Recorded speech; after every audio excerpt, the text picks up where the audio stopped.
ছিল তোমার? ওই মেলা দূরে। ও দেখি হয়েছে, সব কেটে গেছে নাকি? হ্যাঁ। খেলতে পারছো না এখন তাহলে? না খেলতে পাই একাতে। কোথায়? ও আমাদের মাঠ আছে। আর এখানে কোন জায়গায় খেলতে ঠিক? ফুটবল নাকি? এই এগুলাতে এগুলা সব ভুই ছিল আর ওখানে মাঠ ছিল। রাতে ভয় লাগে না তোমাদের যে কেটে যাবে কি কিছু? কিসের ভয়? এখানে তো মরতে হবে। একটাই ঠিক যে মানুষ আমাদের নিজের মাটিতে মরতে হবে। খুব ভালো কথা বলেছে ভাইটা। হ্যাঁ। তোমাদের বাড়ি কোন দিকে? এই সাইডে বাড়ি। নাম কি তোমার? ইকবাল। ইকবাল।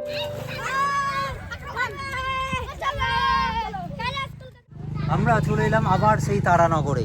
এখন কি পরিস্থিতি সেটা দেখার জন্য এবং আমার সাথে যে আলম মাস্টার মশাইরা রয়েছেন তাদেরকে দেখানোর জন্য আবার চলে এসেছি আমরা তারানগরে। এখন তো আমরা এখন এসে পৌঁছেছি সেই ধস কবলিত এলাকায়, তারানগর, যেটা লালগোলা থানার অন্তর্গত। এখানে এসে বেশ করুণ চিত্র আমাদের সামনে ধরা পড়ল।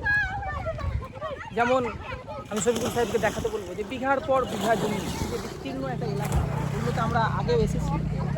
এখানে একসময় নানান ফসল ফলতো, চাষিরা কাজ করত, তাদের এক বুক স্বপ্ন নিয়ে তারা এখানে বসবাস করত। কিন্তু এই নদী কারো কথা শোনে না।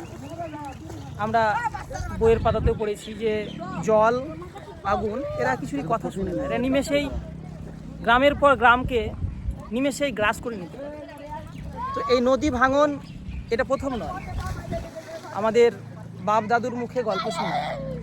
তো এই পরিবারগুলোর কাছে আমরা যে সমবেদনা জানাতে এসেছি, তাদেরকে সমবেদনা জানাবার কোনো ভাষা আমাদের কাছে নেই। কারণ একটা সময় আমরাও এরকম বাঁধ ভাঙা হতাশ হয়ে আমার দাদুরা, আমার বাবারা 3 থেকে 4 বার ঘরবাড়ি স্থানান্তর করেছে। আপনারা আগে জেনে থাকবেন যে আগের যে খড়কাটি, শিমুলতলা, চাঁদপুর এই বসতিগুলো ছিল, যেগুলো আপনার শিখালীপুরের অন্তর্গত, সেগুলো একসময় ভাঙতে ভাঙতে আমার দাদুর মুখে গল্প শোনা, তারা 3 বার, একবার নয় 3 বার বসত বাড়ি গড়েছে এবং 3 বার নদী সেটা গ্রাস করে নিয়েছে। তো ওই পরিবারের ছেলে হিসেবে, ওই পরিবারের রক্ত হিসেবে আমার বিষয়টা জানা। হ্যাঁ, আর সমবেদনা যে কি জানাবো, সমবেদনা জানাবার কোনো ভাষা আমাদের কাছে আপাতত নেই। আমরা এইটুকুই প্রার্থনা করব যাতে করে নদীর কাছে, যে নদী আর যেন কোনো মানুষের ঘরবাড়ি কেড়ে না নেয়। হ্যাঁ, জানে তার নিজের আপন ছন্দেই চলে, কোনো রূপ কোনো নতুনভাবে কোনো ধসের যেন কথা আমরা শুনতে না পাই। আপনি তো এই ব্যাপারটা জানেন না? না, এই ব্যাপারটা আমি জানি না। আমাদের ভিডিওতে দেখেছেন হয়তো, নাকি? আমি গঙ্গা ধসের কথা আমি টিভিতে বিভিন্ন জায়গায় দেখেছি। তো আলম ভাইয়ের সঙ্গে আজকে এলাম। তো এই তো করুণ পরিস্থিতি দেখা যাচ্ছে রাস্তা, এই যে এর সামনে ছিল, এখানে গ্রাম ছিল একটা, এই গ্রামটা পুরোটাই নদীগর্ভে চলে গেছে। হ্যাঁ, অনেক বাড়িঘর মানুষ হারা হয়েছে। হ্যাঁ, প্রশাসন ওই দিকটাতে আরও সজাগ ব্যবস্থা নিতে হবে। ওই দিকটা আরও ধসে গেছে, রাস্তা পুরো সব ভিতরে চলে গেছে। এমতো অবস্থায় এই এলাকার গ্রামবাসীদের করুণ অবস্থা। এটা দেখেছেন মাস্টারমশাই, একদম পিচ রোড। হ্যাঁ, পিচ রোডের ধসে গেছে। নাই, তাহলে কি পরিমাণে ধস হয়েছে এই জায়গাটা। কিন্তু যদি প্রশাসন সজাগ না হয় তাহলে কিন্তু বড় বিপদের আশঙ্কা রয়েছে। কারণ এই বাঁধ হচ্ছে অনেক কিছু রক্ষা কবচ হিসেবে কাজ করছে। এরপরে কিন্তু একটা বিস্তীর্ণ এলাকা রয়েছে যেখানে প্রায় একটা অঞ্চলের বসবাস। এই বাঁধ যদি কোনো কারণে আরও বেশি ক্ষতিগ্রস্ত হয় তাহলে কিন্তু সম্পূর্ণ এলাকাটাই নদীগর্ভে বিলীন হয়ে যাবে।